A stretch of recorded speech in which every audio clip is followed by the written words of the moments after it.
তারপর এই যে আমরা আবার ডাক্তার দেখাতে গিয়েছিলাম, ওখান থেকে দেখি ডাক্তারের ওখানে আর কোনো ভিডিও নিইনি। তারপর ওখান থেকে বেরিয়ে যাচ্ছি দিদির বাড়িতে।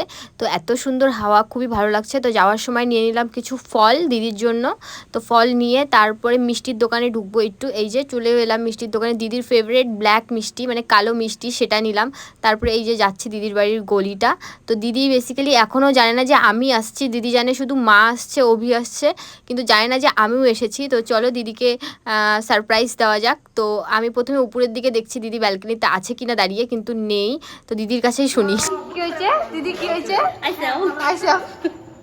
তো এসে এই যে দেখি জিজু ফোন দেখছে। তো জিজুর সঙ্গে একটু হাই হ্যালো করে নিয়ে চলে গেলাম সোজা দিদির বাড়িতে ছাদে মন্দিরের রুমটা দেখাতে। দেখো তোমাদের মন্দিরটা দেখাচ্ছি। তো এই যে মন্দির, আসলে দিদি তো স্কুলে চলে যায়, সেই জন্য দিদি সেরকমভাবে যত্নও নিতে পারে না মন্দিরটার, কিন্তু তাও এত সুন্দর করে সাজিয়ে রেখেছে। তারপরে আমরা সোজা চলে গেলাম দিদির ছাদে, সব থেকে উপরে যেখানে বাদরগুলো গাছগুলো নষ্ট করে লেবু ধরে আছে। তো সেখানে ঘুরলাম একটুখানি, ঘুরে টুরে নিচে এলাম। কিন্তু উপরে দেখো এই যে দৃশ্যটা, সন্ধেবেলা আরেকবার ছাদে উঠেছিলাম, দারুণ দারুণ মানে দারুণ, অসাধারণ। সেটাকে দেখার পরে নিচে আসলাম, নিচে এসে একটু চা খেলাম, দিদি চা দিল খেতে। তো চা খাচ্ছি, তো দিদি এর মধ্যে দেখি মুড়ি মাখছে চপ দিয়ে, বৃষ্টির দিন।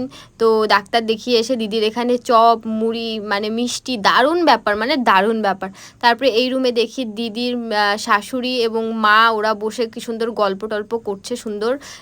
তো এখান থেকে দেখে টেখে আমি আবার কি করলাম, এটা চলে গেলাম সোনামণির কাছে। ওখানেও দেখছি ও মুড়ি, আসলে আমি ওকে নাম ধরে ডাকছি কারণ আমি সম্পর্কে ওর মামি হব, তো সবাই খারাপ ভেবো না। আমি অনেকবার ওকে দিদি বলবো না পিসি বলবো না কি বলবো আমি বুঝতেই পারি না, কারণ ও আমাকে মামি বলে, যেহেতু বয়সে বড় আমার থেকে, কিন্তু আমাকে মামি বলে তো যাই হোক, তারপরে এই যে এখানে আমরা একটু সবাই মিলে বসে গল্প করছি, অংশু দিদি জিজু, আমরা তিনজনে গল্প করছি এখানে চারজন মিলে বসে। তারপরে খেলাম বিরিয়ানি খাচ্ছি এই সময়। অংশু কি যেন ভাবছে বিরিয়ানি খেতে খেতে, জানি না। তো এই যে লাস্টে দিদি টাটা টাটা, দিদির টাটা দেখা যাচ্ছে না, টাটা জিজু টাটা, অংশু টাটা, অংশু এই যে টাটা, এই ঠিক আছে টাটা।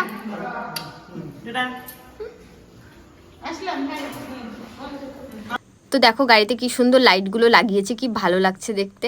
তো যাই হোক, আজকের ব্লগটা এখানেই শেষ হচ্ছে। সবাই ভালো থেকো, সুস্থ থেকো, আবার দেখা হবে নতুন একটা ব্লগে তার সঙ্গে।